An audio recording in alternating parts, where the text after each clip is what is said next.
Hey Cougars, I'm Mr. Grindstaff. I teach creative writing and English 3 here at Central if you don't know me. I'm the teacher who usually wears vests, and I've got a book recommendation for you today, The Princess Bride by William Goldman. I first ran across this title through the movie because I loved the movie when I was a kid. It always played on TV, and it's a story that I just really liked when I was a kid. It's like it has everything. It's got pirates in it for a kid, and it's got princesses and everything in it. So, like as an adult, when I ran across the book and figured out the movie's based on the book, I kind of thought, I don't need to read this book. I've already seen the movie, and how can it get any better? And besides, it's kind of a kid's book. But after reading the book, although it can, I guess, be understood by kids, it's really not a kid's book. It's a satire. It's a satire of princesses and giants and kind of how silly all that is. And my favorite thing about it, I don't know if you can see it, the subtitle is Morgenstern's Classic Tale. The author of this book claims that the story he's telling isn't his story, but a story that he's found and is editing for us. So throughout the whole book, you're wondering, wait a second, is this like true or not true? Is this fiction or nonfiction?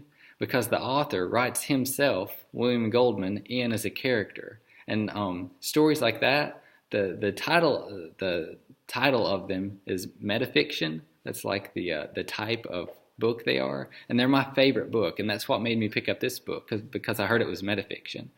So the character inside of it is the author, and he knows that he's like inside of a book because he's writing himself inside of a book, and he's speaking directly to the audience. And normally characters don't really do that, but that's my favorite type of book, and that's why I picked it up to read it, and I think you all will like it. It looks kind of thick, but it's so easy to read, so much easier than anything that we read in my English classes. And it's really fun to read because it's so funny and it goes by really quickly.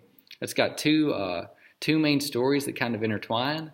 The main story is like the princess story, but then that's intertwined with the author telling you about how he's run across this princess story because he claims that it's a real story from this land that's not around anymore.